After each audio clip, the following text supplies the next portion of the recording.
Quiero empezar agradeciendo, ayer varios compañeros ya lo dijeron, tanto Fran como Bruno como Clara, comentaron que este congreso recuerda bastante a esos congresos fantásticos que se celebraban en los años 70, principios de los 80, con ponentes extraordinarios, gente con una preparación, en definitiva fueron los maestros, ¿no? Fue esa gente que a nosotros nos indicó el sendero por el que debíamos de seguir, ¿no? Nuestro trabajo, nuestra pasión.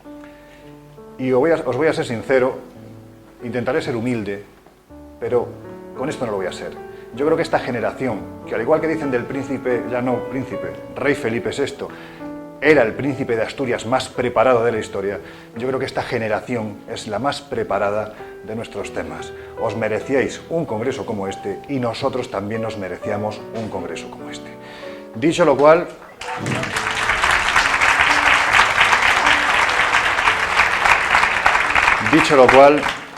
esto es posible gracias al trabajo, os aseguro, porque de una forma directa, a veces indirecta, lo he vivido, el trabajo intenso de Arnau Mas, de Silvia Bocci y por supuesto de Laura Falcó.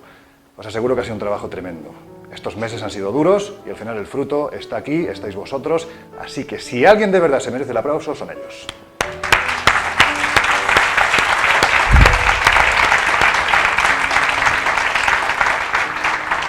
Dicho lo cual, tengo el teléfono apagado, pero voy a poner el cronómetro. Voy a poner el cronómetro porque cuando digo que voy a ser breve, mis amigos se ríen. Así que me lo pongo aquí. No os voy a atrullar de datos. Quiero contaros, hablaros de sentimientos, hablaros de sensaciones, hablaros de percepciones. Lo que vais a ver es fruto de mucho trabajo, de más de 10 años intentando recorrer prácticamente los 5 continentes de este planeta para palpar de primera mano esos misterios que fueron investigados por grandísimas personas. Parte de esos investigadores a los que anteriormente me refería, que estuvieron en esos congresos, fueron los que nos descubrieron que la historia no se puede mirar en una única dirección, porque siempre hay que atender a las carreteras secundarias. Como os digo, he tenido la posibilidad de viajar, la inmensa fortuna de viajar a muchos de estos sitios, por lo tanto creo que desde el punto de vista personal puedo opinar de lo que allí ocurrió. Además, estos lugares me han hecho vivir las que son mis 3 grandes pasiones. Por un lado, el misterio, absolutamente es una pasión desde que era pequeñito y veía a un señor con ojeras y barba en esa televisión en blanco y negro, en los años 80, finales de los 70. También, por supuesto, la historia heterodoxa, ¿no? Esa que todavía no está explicada. Y mi última, y no por ello la menor de mis pasiones, que es viajar, ¿no? Qué obviedad, yo me imagino que a todos nos gusta viajar. Veréis además, conforme vaya avanzando esta charla, cómo paulatinamente se me va yendo la olla. Porque me apasiono absolutamente con estas historias. Y además, es que Fran lo puede decir, me conoce desde que tenía 15 años y la verdad es que, Fran, cada vez estoy peor, ¿verdad? Cada vez estoy peor. Lo vais a comprobar. Entiendo que este título, además, ¿Existió otra humanidad?, no es una casualidad. Ya que mañana nos va a hablar Josep Guijarro de esas casualidades, no es una casualidad porque quiero homenajear a 2 personas. La primera, la que en el año 1975 se atrevió a lo que nadie se atrevía a hacer. Periodista de raza, hombre que dejó la profesión activa para algo tan sumamente etéreo en aquellos años, casi me atrevería a decir que incluso considerado por algunos sectores como demoníaco, como eran los ovnis. Y ese hombre escribió un libro que se tituló así, Existió otra humanidad.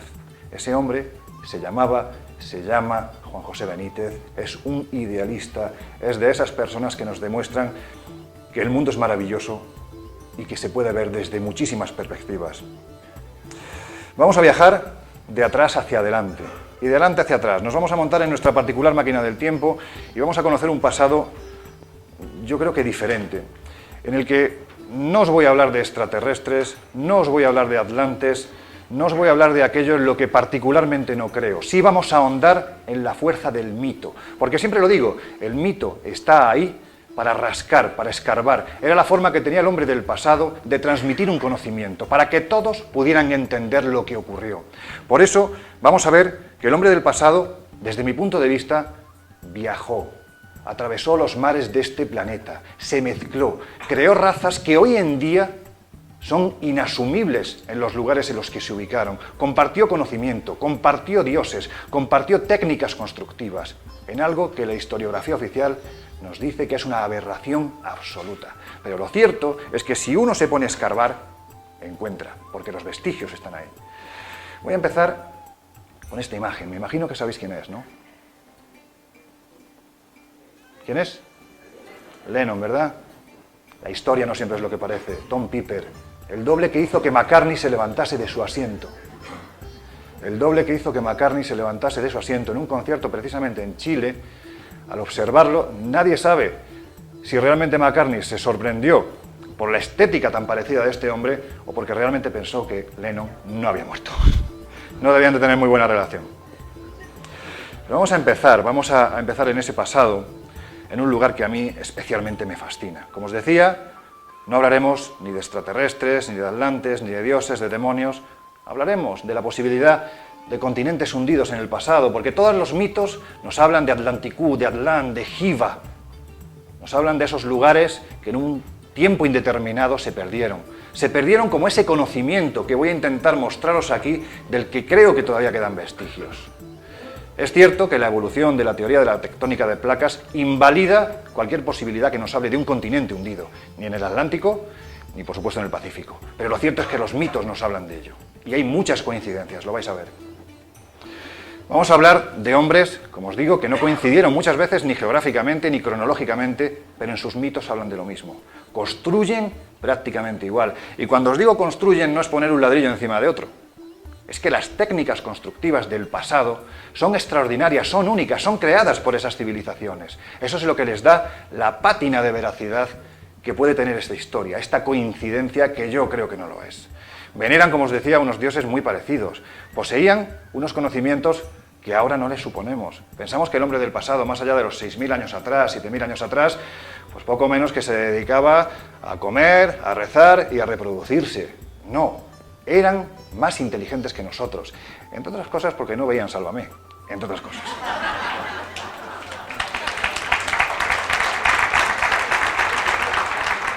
Si hubieran escuchado La Rosa de los Vientos, seguramente hubieran sido más inteligentes todavía. Bueno, lo cierto es que eran capaces de hacer cosas que ahora somos incapaces de hacer. Lo vais a ver. Nos vamos a un lugar increíble.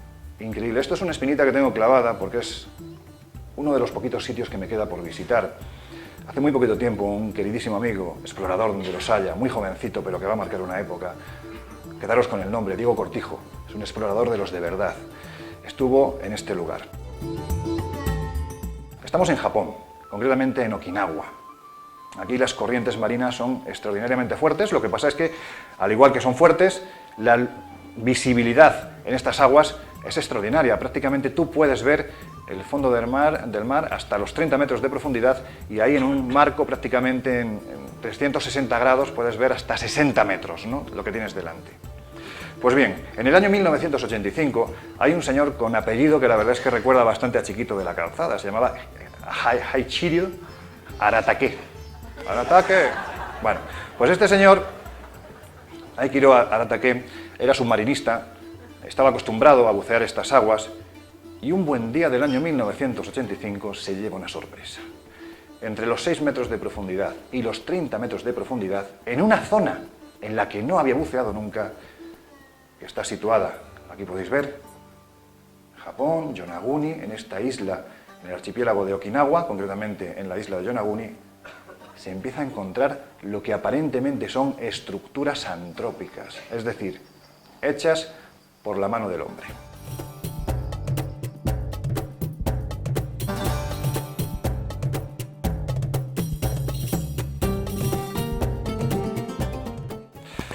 Evidentemente acude a la Universidad de Ryukyu, en Okinawa, se pone en contacto con un señor que se llama Masaki Kimura, que es profesor del Departamento de Ciencias Físicas y Terrestres y además geólogo marino de esa universidad. Estamos hablando de un hombre de ciencia para que determine qué es lo que están viendo en ese lecho marino.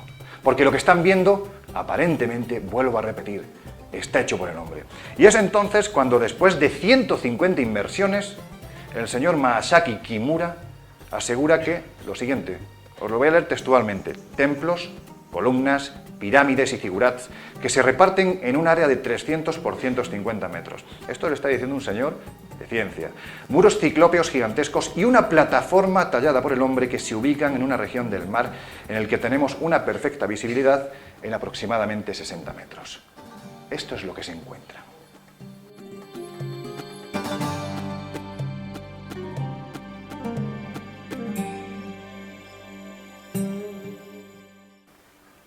Bueno, pues hay un señor, porque evidentemente donde hay gente a favor siempre tiene que haber gente en contra. Hay un señor que es profesor de geología de la Universidad de Boston llamado Robert Schoch, que inmediatamente dice que no, que estos son caprichos de las corrientes marinas, que además la especial geología del lugar, alimentada por los constantes seísmos que hay en la zona, provoca estas estructuras. Estructuras como estas. Muros con escaleras. Es un imposible. ¿Por qué es un imposible? Vamos a ver. Ubiquémonos en el año 20.000 a.C. Estamos sumidos en la cuarta glaciación, en lo que se conoce como máximo glaciar. A partir de ahí, las aguas empiezan a ascender. La glaciación sabéis que se produce porque se evapora más agua de la que posteriormente vuelve a caer al mar. Es decir, en aquel tiempo de glaciación se congelaba. Bueno, pues a partir del 20.000 hacia nuestro tiempo, el agua empieza a crecer. Se estima que estaba aproximadamente entre 120 y 140 metros por debajo del nivel actual. Nunca el agua ha estado, los mares han estado más altos de lo que están ahora, pero sí han estado más bajos. En aquel tiempo, 20.000 a.C., entre 140 y 120 metros. Pues bien, cuando llegamos al periodo de desglaciación, que vendría a ubicarse en el 8.000 a.C., es decir, hace 10.000 años, es cuando estas estructuras quedan cubiertas por las aguas. Con lo cual, aquí la conclusión a la que llegamos, si aceptamos que esto fue creado por el hombre, es que por lo menos hace 10.000 años estas tierras estaban emergidas y habitadas. Esto es una aberración histórica absoluta, pero lo cierto es que la prueba está ahí para quien esté interesado en, a base de sangre, sudor, lágrimas y mucho dinero, ir allí a investigarlo. Esto es un mapa de cómo está constituida la ciudad de Yonaguni, lo que se conoce como Monumento Yonaguni, allí es llamado Iseki Point, y es cuando empiezan evidentemente a surgir las diferentes teorías, ¿no? Estamos en un mundo antiguo, vuelvo a repetir, del que prácticamente no recordamos nada, no tenemos vestigios, muy poquitos, en el que los mitos nos hablan que en el Atlántico está esa ínsula, Atlantis, que en el Pacífico se encuentra Mu. Bueno, pues evidentemente hay quien ha creído ver en estas aguas de Yonaguni y en esta estructura concretamente parte de ese tiempo, ¿no? De ese tiempo olvidado, como una especie de vestigio de que realmente existió una tierra emergida, se llamara Mu, o posiblemente en un momento determinado el mito la adornó, castigo de los dioses, siempre cabreados, el hombre dentro de su soberbia finalmente acaba sucumbiendo, ¿no?, al castigo de estos dioses mal encarados. Bueno, pues perfectamente se podría corresponder con esta estructura, la leyenda la terminó por adornar. Hay que decir que además esto se había alimentado en el año 1926, cuando un señor llamado James Chadwick, que era además coronel del ejército británico, tenía 76 años, publicó un libro que rápidamente se convirtió en un bestseller, se llamaba Mu, el continente perdido. Bueno, pues ahí el hombre hablaba, mezclando diferentes conceptos. La verdad es que entró en esta cosa que es tan inmensa, que es la historia, como un elefante en una cacharrería. Pero bueno, él decía que analizando pues, los mitos de la zona, también aludía al Codex Troano, que es un código maya que se encuentra en el Museo Británico, en el British Museum, pues decía que ahí se hacía referencia precisamente a que en la noche de los tiempos existió un continente absolutamente civilizado, poblado, con una estructura social perfectamente formada, y que merced no al castigo de los dioses, sino en este caso pues a ese cinturón de fuego que hay en el Pacífico, a raíz de una serie de terremotos, de erupciones submarinas, pues acabó hundiéndose. Esto es lo que defendía y lo que hizo que muchos creyeran que ese continente existió y que en el año 1985, cuando Heikiro Aratake encuentra estas ruinas, pensara que había encontrado vestigios de ese continente perdido. Nos vamos a la otra parte del mundo. Esto es la leche. Es que lo es, de verdad. Aquí veis la península de Yucatán. Vamos a ver, que me he traído un boli muy chulo. Esto es la península de Yucatán y esto es Cuba.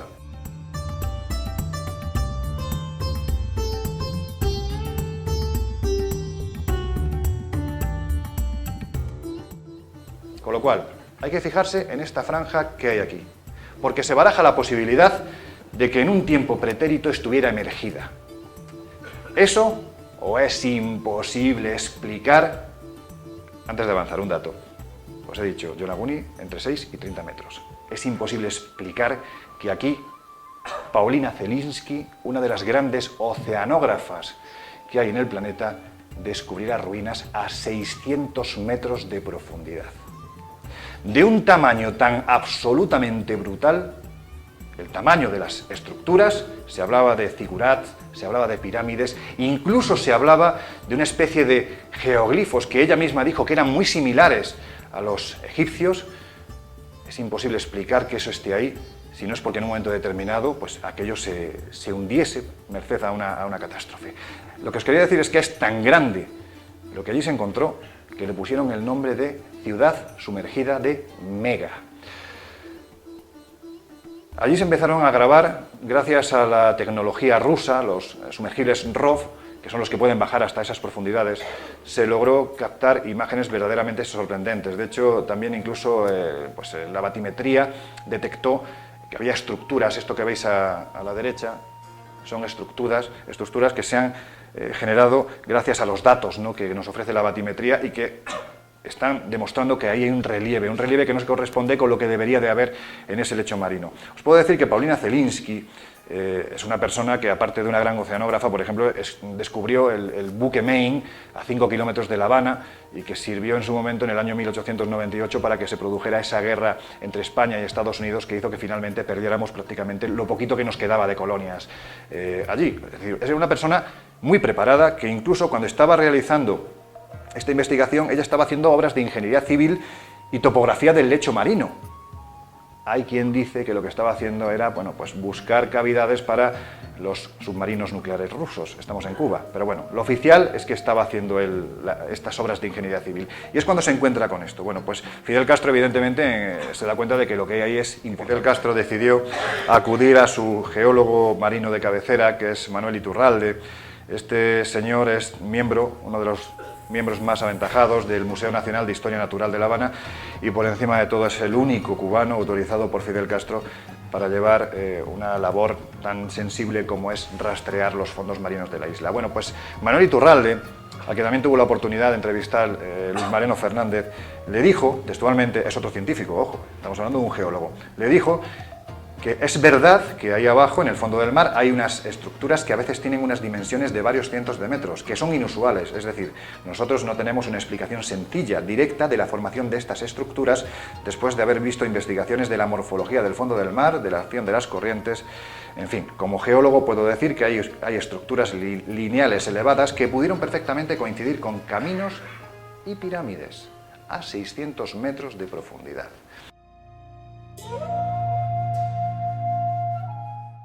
Vuelvo a repetir, si yo tengo que pensar que a 600 metros de profundidad hay una ciudad y esa ciudad en un tiempo impreciso estuvo emergida y no aceptamos la posibilidad de que estuviera situada en el Golfo de México, en ese cinturón que unía Cuba y Yucatán, y que en un momento determinado se hundió a causa de una catástrofe natural, si pensamos que eso no ocurrió, si con Yonaguni a 30 metros hablamos de una antigüedad aproximada de 10.000 años, si hablamos de 600...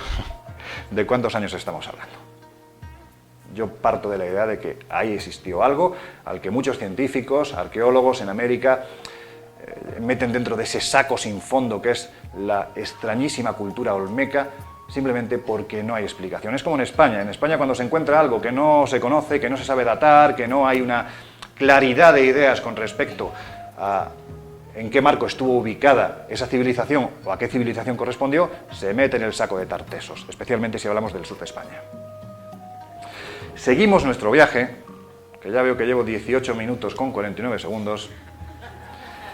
Seguimos nuestro viaje por ese pasado ignoto, extraño, bizarro.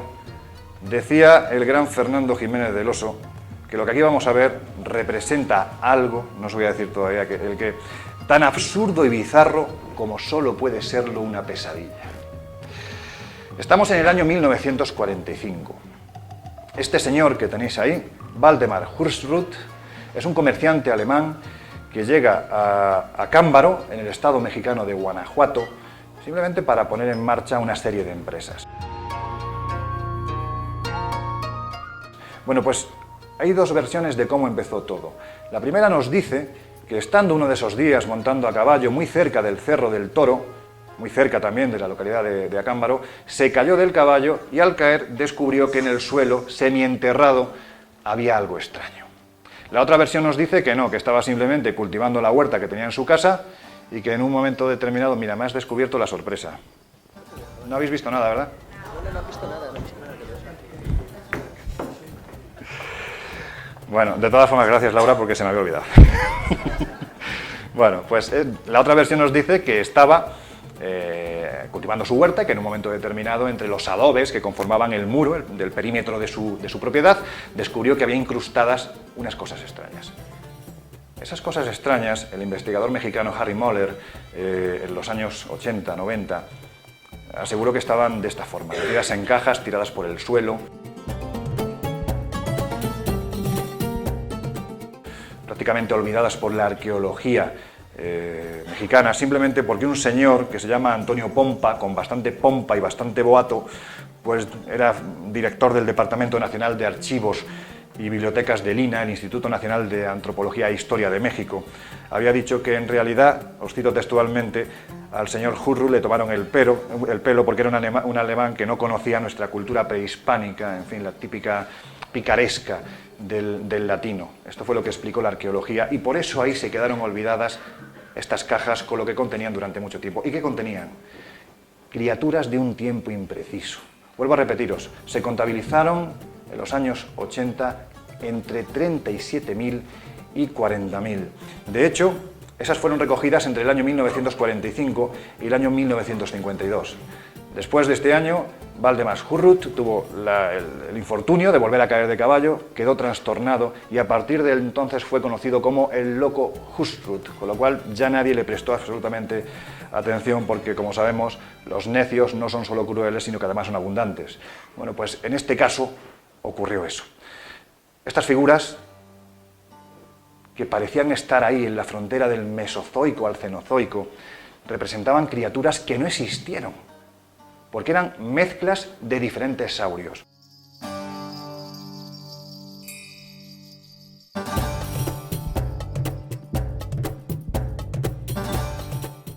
Bueno, lo interesante de esto es que, evidentemente, después de que el señor Pompa dijera que... No os digo cómo se me ocurriría poner al señor Pompa. Solo por lo que dijo. Se presta el apellido.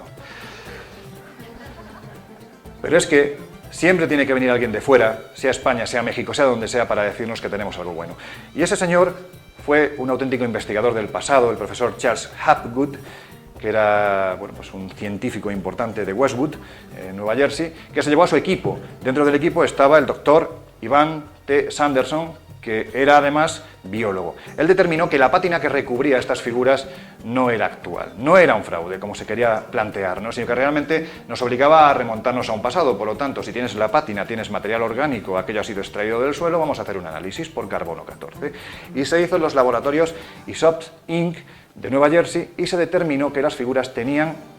La horquilla era amplia, pero se ubicaba más o menos en 3.600 años atrás. Por lo tanto, no nos lleva evidentemente a los 65 millones de años que nos obligaría a remontarnos si pensamos en la época de los saurios, pero es cierto que no deja de ser misterioso que 3.600 años atrás a alguien se le ocurriera hacer estas figuras. Y ahora vamos a un asunto polémico. ¿Está por aquí Vicente París? No está. Bueno, Vicente París es uno de los más importantes investigadores de este asunto, de las piedras de Ica, que tiene mucho que ver con Acámbaro. Simplemente porque las piedras de Ica parecen representar algo muy similar, simplemente grabado en piedra, a lo que hemos visto en Acámbaro. Lo que pasa es que aquí sí estamos hablando de saurios reconocibles. Hay un problema, que esos saurios en ocasiones se les ve conviviendo con el hombre. Yo tengo muchísimas dudas, tenía muchísimas dudas respecto a este asunto. Tengo que reconocer que en un tiempo pasado llegué a pensar que era un fraude, pero es que ocurrió algo que vais a ver. De momento quedémonos en el año 1966, cuando un señor llamado Javier Cabrera de Arquea, que es el que veis a la derecha, junto a Fernando Jiménez del Oso, un hombre prominente, pues un médico muy reconocido, que había estudiado en la Universidad San Luis Gonzaga y la de San Marcos de México, además era de familia noble, pues era un hombre cartesiano, ¿no? Él acabó reconociendo que lo que, bueno, pues que lo que él contaba en sus clases al final acabó crujiendo, ¿no? Acabó rompiéndose por los cuatro costados porque verdaderamente había tenido pruebas de que la historia era diferente. Vamos a dejarlo ahí. Si os parece, vamos a escuchar al señor Cabrera. Después de un tiempo, logré entender que habían dejado en esas piedras, como si fueran libros de piedra, un mensaje en el que aparecía una imagen del universo, una imagen del planeta Tierra, imágenes de plantas y animales que habían extinguido algunos y otros seguían viviendo, seres humanos coexistiendo con estos seres extinguidos y también con los seres que todavía viven. Esto me hizo pensar que se trataba, pues, de un mundo diferente al nuestro. Esto no era, pues, algo que correspondería al pasado reciente de nuestra humanidad. Comprendí que se trataba de un mundo anterior. Es lo que él denominaba la humanidad gliptolítica. Hay que decir que en muy poquitos años, prácticamente, lo que hoy se conoce como el Museo de las Piedras de Ica, que se encuentra en la localidad peruana de Ica, concretamente en la plaza de armas de esta localidad, pues se llegaron a juntar más de 15.000 piedras. Evidentemente no todas eran auténticas. El bueno de Javier Cabrera decidió acudir a los servicios de un señor llamado Basilio Uchuya, le pagaba una cantidad de soles por cada piedra que le traía y evidentemente si no se encontraban incrustadas en la piedra del cercano desierto de Ocucaje, pues había que hacerlas. Por lo tanto, había un porcentaje muy elevado de piedras que estaban hechas pues, simplemente para que una familia, en este caso la de Basilio Uchuya, pudiera comer, cosa que tampoco se puede criticar. Pero eso no es óbice para pensar que puede haber algunas que sean auténticas. En ellas podemos ver operaciones quirúrgicas, transfusiones de sangre, esa extraña humanidad gliptolítica en la que aparece representado en el año 1966, que es cuando se entrega la primera piedra al doctor Cabrera. Lo hace un señor llamado Félix Llosa, un amigo, la ha encontrado en una tumba guaqueada, una tumba del desierto, ha encontrado esa piedra. Fran, me estás poniendo nervioso. En una de las tumbas se encuentra esa piedra. Bueno, pues las piedras no son como las veis aquí. Aquí se les da una pátina de betún para ver el contenido que ofrecen, ¿no? Están grabadas, su imagen real sería unos tonos ocres, que no se aprecia tan bien lo que hay.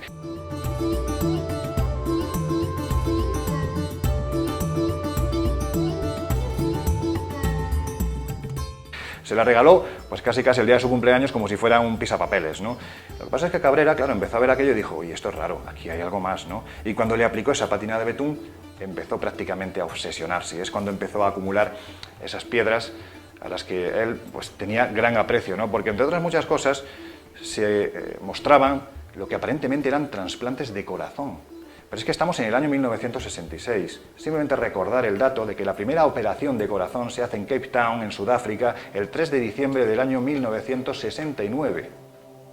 Es decir, hablamos de años después. Hay quien ha dicho, bueno, es que Cabrera, como era médico, tenía acceso a lo que a los informes, documentos, revistas médicas que hablaban de lo que estaba avanzando la medicina. Bueno, que cada cual crea lo que quiera. Os voy a poner escenas de trasplante de riñón, trasplante de corazón, cosas pues inaceptables porque se supone que estas piedras correspondían al más remoto pasado. Pues a un pasado ignoto.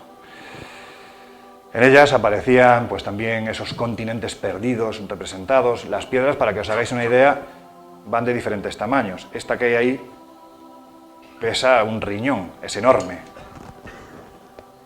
Estas pesan lo suyo.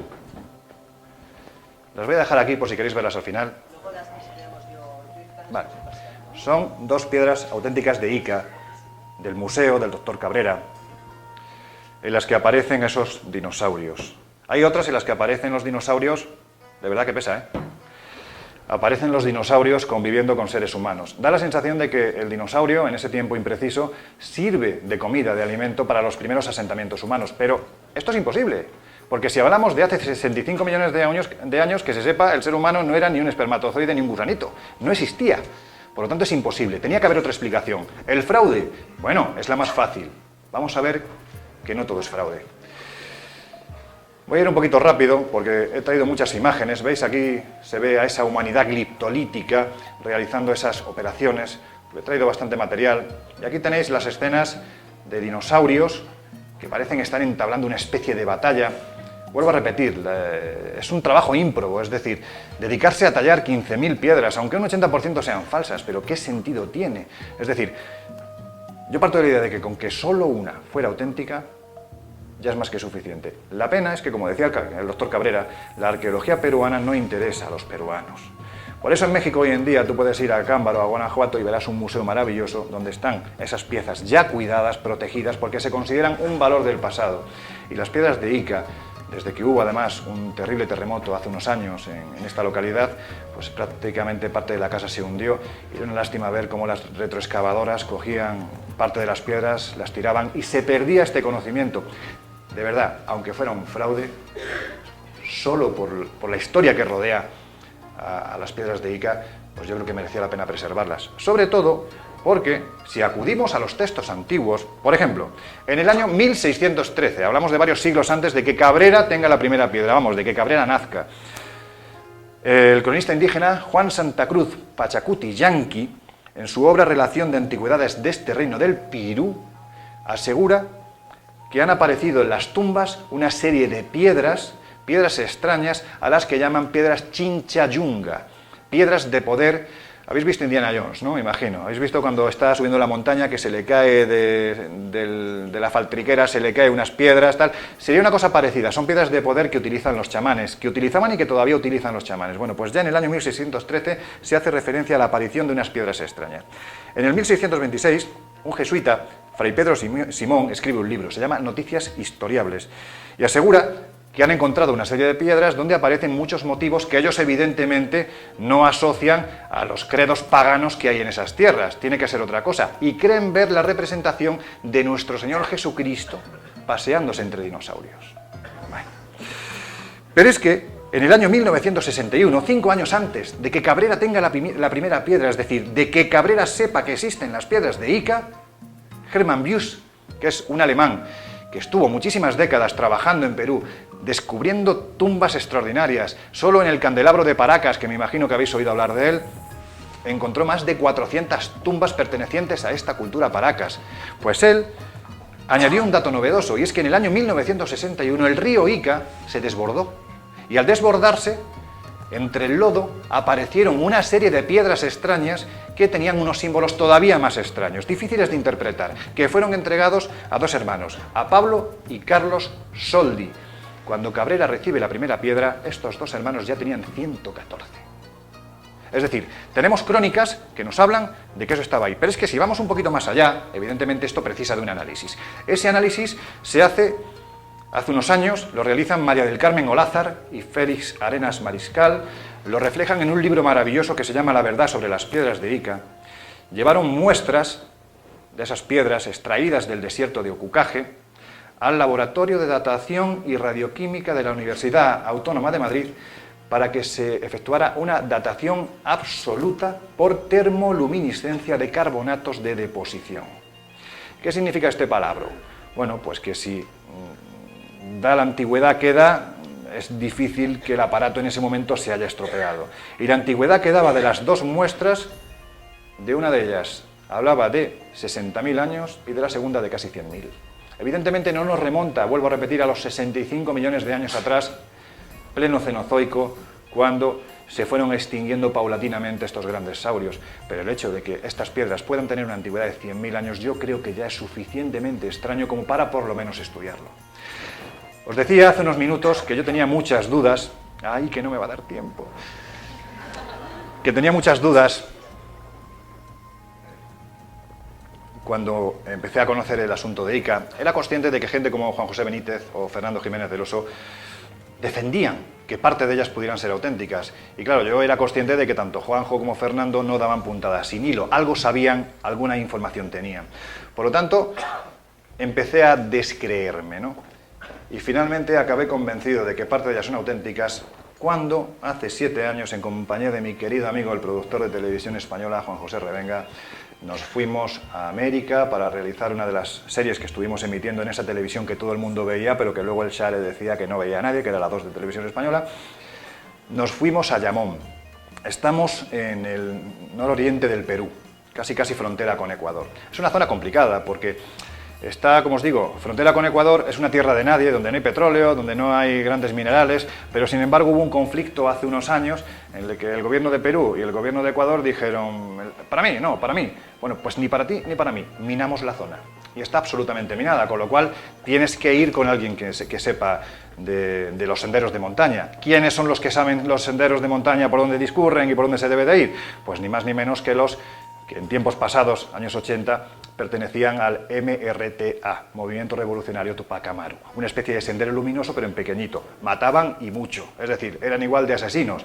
Y esta gente se ha reconvertido hoy en día, bueno, tampoco es diferente a lo que ocurre en España. En fin, se han reconvertido en asesores de los gobernadores de las diferentes regiones del Perú. Concretamente, en este caso, el que nos acompañaba, que es este señor que hay aquí, con cara de malo, era asesor de Óscar Altamirano Quispe, que era el gobernador de Amazonas. Aquí estábamos a punto de salir hacia Llamón. Llegamos al lugar y lo primero que teníamos que hacer era pedir permiso a los curacas, a los jefes de tribu, porque es zona sagrada. Aquí es donde entran los chamanes para iniciarse desde hace miles de años. Tú no puedes entrar porque además te arriesgas de verdad a que te amacheten. Te arriesgas a ello, hay que pedir permiso, los permisos son muy difíciles, fueron meses de trabajo porque nos habían dicho que allí había algo. Y ese algo, ¡guau! Ese algo teníamos que verlo. Si era verdad, estaba ahí, teníamos que verlo, fotografiarlo para, entre otras cosas, poder estar aquí hoy con vosotros y poder enseñároslo. También os digo una cosa, si un nativo de Llamón os dice que son 2 horas, no le creáis. Os puedo decir que para mí fue la jornada más dura de mi vida. Al regreso hubo compañeros que se quedaron, 2 se partieron un tobillo. Fue durísimo, durísimo. No íbamos preparados para una travesía que se prolongó por 20 horas, atravesando Trocha, que es ceja de selva. Es todavía más complicada que la selva de río, porque es selva de montaña. Tienes que estar constantemente subiendo, bajando, te agarras a una rama, a lo mejor es una serpiente. Es complicado. Es verdaderamente complicado. Yo os puedo decir que el regreso fue terrible porque tenía la sensación de muerte, es decir, el corazón se me salía, miraba alrededor buscando alivio y lo que veía era que la gente estaba peor que yo. Pero mereció la pena, porque en esta selva de montaña, acompañados del gran arqueólogo Quirino Olivera, hoy en día sería posiblemente, sin lugar a dudas, el arqueólogo más importante de América Latina, es el conservador de las tumbas reales del señor de Sipán, uno de los grandes descubrimientos arqueológicos de finales del siglo XX, comparable casi, está a la altura del descubrimiento de Howard Carter en el 22, en noviembre del 22, de la tumba de Tutankamón. Bueno, pues él allí empezó a explicarme por qué aparecían cosas raras. Vamos a escucharle, si os parece.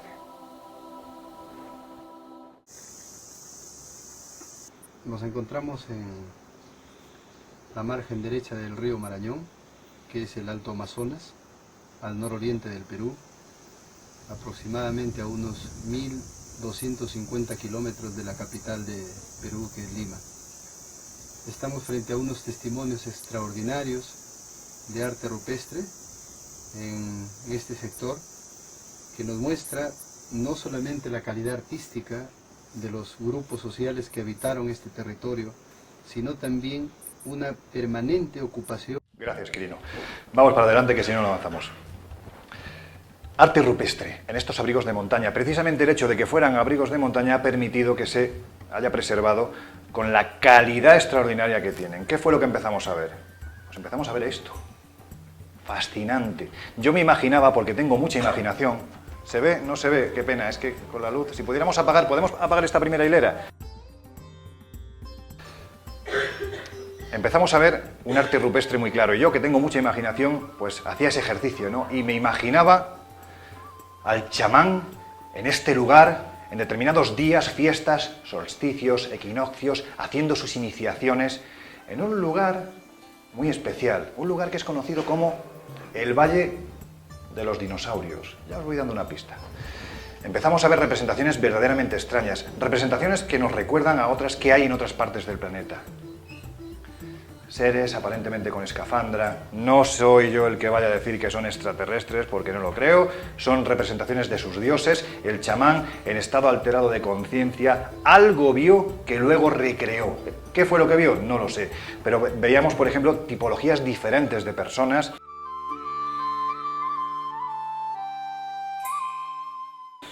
Había seres muy altos, los que llamaban con cabeza tipo comba, otros más bajitos, con la cabeza aplanada y sujetos por una especie de rayo, intentando introducir a otro más pequeño en una especie pues, de figura geométrica rara. Vais a ver que más adelante en otro lugar pasa más o menos lo mismo. Luego tenemos estas representaciones que se asocian a chamanes. Tenemos esta que podéis ver perfectamente, la burbuja que cubre una especie de cabeza, ¿no? Como un indalo. Da la sensación de que es un indalo. Pero la sorpresa fundamental, este le llamamos pocholo porque parece que lleva una mochila, pero veis que de ahí, de la hendidura, surge algo que parece un canguro.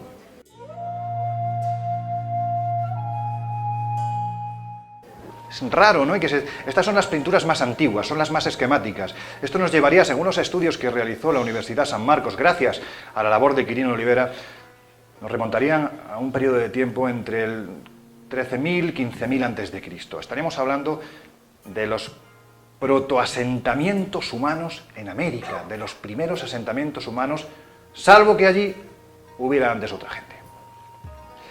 Y llegamos al encuentro con algo imposible. En la parte más recóndita de esta selva de montaña, protegido por un abrigo de montaña también, valga la redundancia, cuando ya pensábamos que no llegábamos, después de 15.000 kilómetros, mucho esfuerzo, mucho tiempo preparando esta expedición, de repente logramos llegar. ¿Y qué fue lo que nos encontramos? Una imagen vale más que 1000 palabras. Da la sensación de que en un tiempo pasado aquí hubo asentamientos humanos que cazaron algo por lo menos parecido a un dinosaurio.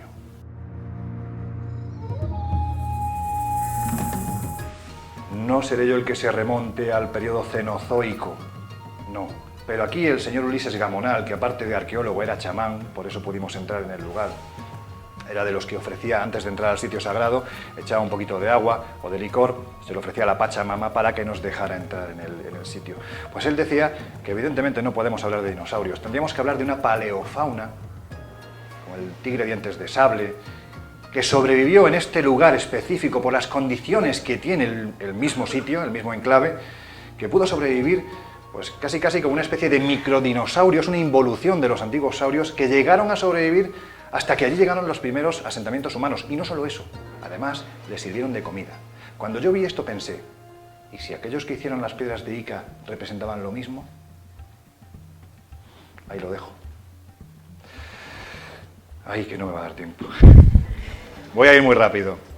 Otra de las culturas, os decía, que estas culturas, tengo la sensación de que en el pasado navegaron, se mezclaron, aportaron conocimientos. Aquí está una de mis favoritas, no sé si lo veis, lo vais a ver mejor, pero aquí en lo alto, a 3.000 metros de altitud, hay una ciudad perdida. Para llegar no os digo lo que es.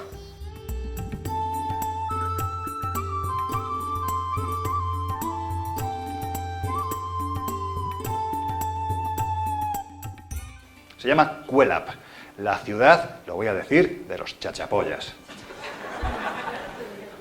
Esto es una cuestión fonética. Cuando llegaban los cronistas que acompañaban a los conquistadores, pues, ¿esto cómo se llama? Chachipuya. Pues ya está, chachapollas. Pasó igual con Yucatán, no sé si lo sabéis. Llegaron los conquistadores, a ver, ¿dónde está el oro? ¿Dónde está el oro? Huitapán, que significa, ¿qué dice este? Yucatán. Pumba, y le pusieron Yucatán. Bueno, pues en este caso, Chachapuyas, su significado es bellísimo. Los hombres de la niebla. Porque vivían siempre por encima del manto de las nubes. Era un pueblo extraño. Estamos en Perú, donde el Inca ya tenía una fuerza extraordinaria. Todos sabemos cuáles son los rasgos faciales de un Inca puro. Cetrino, bajito, la nariz prominente, casi como la mía. Pues eso. Pero esta gente era extraña. El Inca Garcilaso aseguró en una de las crónicas que esta gente era tan rubia o tan pelirroja, con los ojos tan azules y la piel tan blanca, casi merecedora de los dioses, de los monarcas de la vieja Europa. Era un pueblo que estaba absolutamente desubicado. Un pueblo que además construyó a estas alturas fortalezas. Pero para defenderse ¿de quién? ¿Quién iba a subir a 3.000 metros de altitud con la geografía tan brutal que tiene esta zona del Amazonas peruano? Pues ellos llegaron a la conclusión de que se defendían no de lo que venía de abajo, sino de lo que venía de arriba. Y arriba estaban los dioses. Cuelap es una auténtica maravilla, a mí me fascinó porque es lo que podemos ver lo que pudo ser Machu Picchu. Machu Picchu es un plató extraordinario donde está siempre la eterna llama ahí colocada en medio para que te saques la foto. Hoy en día Cuelap todavía permanece virgen. Tienes las llamas paseando libremente por el entorno. Tienes el tintero, que es el templo principal. En su interior, a 14 metros, se encontraron restos óseos, con lo cual pues, se supone que los realizaban rituales encima.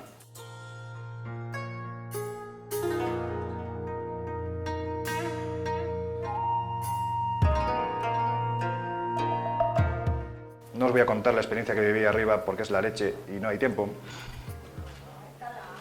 Bueno, digamos que el chamán que nos acompañaba, Ulises Gamonal, realizó una especie de ritual en el que todos pedimos una serie de cosas. Esas cosas que se pidieron se cumplieron y la sensación que yo tenía arriba cuando estaba el chamán actuando pues era que el sitio temblaba, como si estuvieras encima de una olla a presión. Cuando me acerqué a mi compañero Juanjo Revenga, estaba lívido. Digo, ¿qué te pasa? Dice, ¿no has notado cómo esto se mueve? Digo, sí, le he preguntado a Ulises y me ha dicho que es que eso era lo propio que ocurría cuando se activaba el tintero, cuando se activaba este templo. Bueno, me imagino que la sugestión también tiene mucho que ver. No muy lejos está la Laguna de los Cóndores, un sitio maravilloso. En la Laguna de los Cóndores están los sarcófagos de Carajía. No sé si los veis. Venga, a ver quién lo descubre. Bueno, venga, voy a ir rápido. Ahí los tenéis.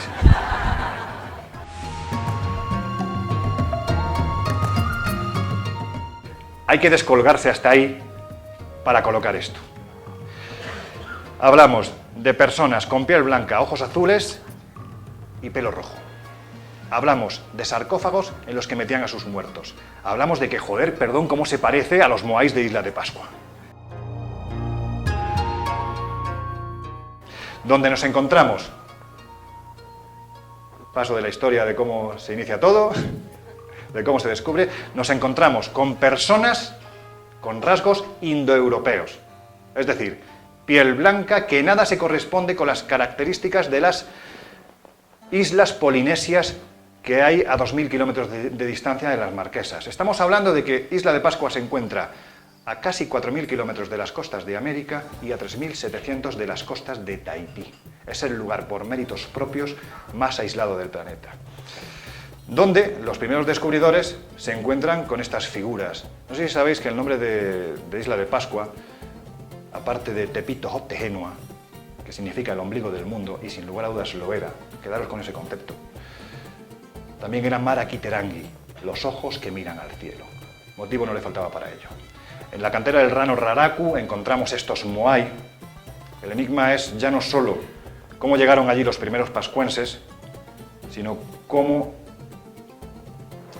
decidieron levantar los primeros moai. Si os parece, en el turno de preguntas os contesto a esto porque si no, no va a dar tiempo. Me aprovecho de que alguien, por favor, que me la haga la pregunta. Voy rápido. Ahí tenemos unos dioses, hombres pájaro, que posteriormente vamos a encontrar también en el altiplano, concretamente en la gran ciudad de Tiahuanaco, rodeando con un bastón de mando al Viracocha. ¿Qué relación había entre una cultura u otra? Pues en teoría ninguna. Estas son las islas Motuit y Motucao, donde se celebraba la fiesta del Tangata Manu. Lo habéis visto seguramente, que se colocaban una cestita en la cabeza, bajaban por una ladera tremendamente empinada, tenían que ir allí cuando el pájaro manutara, el pájaro fragata, que aparte de feo debía de ser bastante escandaloso porque oían los graznidos procedentes del mar y entonces se iniciaba este ritual. Un ritual que consistía en coger el primer huevo de la primera puesta de este pájaro. El problema es que los que casi perdían los suyos eran los que participaban en esta aventura porque tenían que atravesar esta región de mar que estaba absolutamente plagada de tiburones. El que llegaba era un héroe y además durante ese año se convertía, como os digo, en el Tangata Manu, que era el líder de todos los clanes que habitaban en Isla de Pascua. También había demonios. Yo tuve una experiencia con uno en Isla de Pascua. Hay muchas coincidencias, por ejemplo, Guillén de Gevesi, en el año 1900 y pico, no recuerdo ahora mismo exactamente el año, pues realizó un estudio comparando la escritura de Pascua, que aparece en estas tablillas, las tablillas Rongo Rongo, con la escritura de Mohenjo-Daro en el subcontinente asiático. Y llegó a la conclusión de que había más de 150 caracteres exactamente iguales. ¿Habéis oído eso del inglés con 1000 palabras? Bueno, pues en este caso, con 150 caracteres, ya estamos en posición de poder decir que no es casualidad, que si son símbolos iguales es porque ambas culturas pudieron converger en algún momento. Si a ello añadimos las características faciales tan propias de esa región del subcontinente asiático, pues podemos decir que esa gente podía proceder de ahí, aunque ellos aseguraban que venían de Jiva, que era un continente que se hundió en la noche de los tiempos y cuya parte más alta, la montaña más alta, era precisamente Isla de Pascua. Ay, qué pena. Bueno, tenemos también en la técnica constructiva, si vemos los ajus son las plataformas funerarias que sostienen los moai, vemos que la técnica constructiva es exactamente igual que la que se aplica en el incanato. Ahí tenéis, esta es la calle Atún Rumilloc, en el Cuzco. Ahí está la célebre piedra de los 12 ángulos. Mirad cómo ensamblaban la piedra. Es que es increíble. Es que por aquí hay una piedrecita que pesará 2 kilos y que está ensamblada entre piedras de cientos de kilos, incluso de toneladas. Bueno, pues en Pascua, en los ajus, se aplicaba la misma técnica. Nos dice la historiografía oficial que esto es imposible, porque en nombre del pasado, el Inca en concreto no se metía en el agua ni para bañarse. ¿Algo ocurrió entonces? ¿Volaban? Pues no lo sé, pero lo cierto es que el vestigio está ahí. Voy a poner brevemente, porque el gran enigma también es cómo los desplazaba. Fernando Jiménez de los... Y el moai trasladado hasta abajo. Allí puesto el pie y el moai quedaba dispuesto para ser trasladado a otra parte de la isla. Pero estoy hablando de traer, llevar, trasladar, como si eso careciera de importancia. Y el traslado de los moais es uno de los misterios más inquietantes de la isla de Pascua. Muchos de estos moais, la mayoría, pesan 20, 30, 40 toneladas. Y a veces se llevaban hasta una distancia de 15, 16 kilómetros a puntos muy lejanos de la isla. Sin embargo, el peso parecía no importarles demasiado. La respuesta arqueológica es inmediata, a base de rodillos, cuerdas y centenares de hombres arrastrando. Es cierto que hace siglos esta isla tuvo árboles, pero tantos y tan corpulentos como era necesario. El suelo fértil de la isla alcanza unos 50 centímetros de profundidad en el mejor de los casos. No lo habría permitido, porque además de los 390 moais que hay en el raro relato, hay otros 600 y pico repartidos por el resto de la isla, más de 1000 moais. Iban solos, eso es lo que decían los viejos pascuenses. Se movían por el mar, una especie de energía espiritual, mágica, en la que ellos, los moais, eran condensadores. Es una respuesta absurda. Las gentes civilizadas no podemos admitirla, pero lo cierto es que no tenemos una mejor. No tenemos una mejor, jo, cómo se le echa de menos, ¿verdad? Cómo se le echa de menos, qué gusto de escucharlo. Para que os hagáis una idea, eso que veis al fondo es el Aju Akibi, es posiblemente el Aju, la plataforma funeraria más conocida de Pascua. Bueno, pues cuando intentaron levantar los moai porque estaban tumbados, tuvieron que llevar retroexcavadoras para levantar hasta pesos de 80 toneladas, porque no había forma. Solo lo que veis arriba, el gorrito que tiene encima el moai, ya pesa 5 toneladas. Tú le preguntas a los actuales Rapa Nui, a los pascuenses, cómo levantaron esto y te hacen fuerza bruta. No te lo crees ni tú. Voy a terminar. Voy a hablaros de la forma en que se ha intentado, reintentado levantar. Bueno, pues no se ha podido. Os iba a hablar también de Tiahuanaco, la ciudad de los viracochas, la relación que tiene con toda esta historia, cómo aquí vemos también cómo se adoran a los cultos de los hombres pájaro, igual que en Pascua, cómo tenemos monolitos como el Benetín Ponce, que parece que más que del pasado vienen del futuro, de las diferentes razas que están representadas en el Kalasasaya, que supuestamente habitaban esa tierra antigua. Vemos cosas sorprendentes, de la Puerta del Sol, la Puerta de las Estrellas, rota en su dintel principal para que los hombres no atravesaran al mundo de los viracochas como se hacía en el pasado. Os hablaría también de Tassili en Argelia, de los seres con escafandra que aparecen en esos paredones de montaña, tan parecidos a lo que hemos visto en Yamón, tan parecidos a lo que hay en Baja California, tan parecidos a tantos y tantos lugares que no coincidieron ni cronológica ni físicamente. Os hablaría también de Toro Muerto, donde hay más de 5.000 piedras grabadas y donde aparecen también estas representaciones, los danzantes, unas criaturas que nadie sabe quiénes son, de Nazca, por supuesto. Pero, para terminar, lo siento, pero para terminar, de Palpa, por supuesto, yo creo que la conclusión es que existió una humanidad capaz de navegar las aguas del planeta, capaz de compartir conocimiento, capaz de crear nuevas sociedades, capaz de reflejarlo de múltiples formas, capaz de creer en sus sueños, de creer que era posible. Decía el escritor Doug Larson que algunas de las hazañas más grandes de la humanidad han sido obra de personas que no eran lo bastante listas para comprender que era imposible.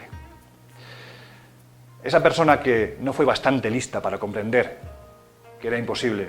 La quiero recordar en su última fotografía, como siempre con las botas puestas, en Jordania, muy poquito tiempo antes de irse. Joder, cómo me cuesta, ¿eh? Él pensó, Fernando Jiménez del Oso pensó que este mundo era maravilloso y que estaba absolutamente plagado de enigmas. Fue consciente de que había muchas cosas que contar y además lo hizo con una maestría extraordinaria. Pero ¿sabéis lo más importante? Que Fernando, al igual que esa gente del pasado, fue un hombre que soñó y que además nos hizo soñar. Va por ti, Fernando, va por vosotros. Gracias.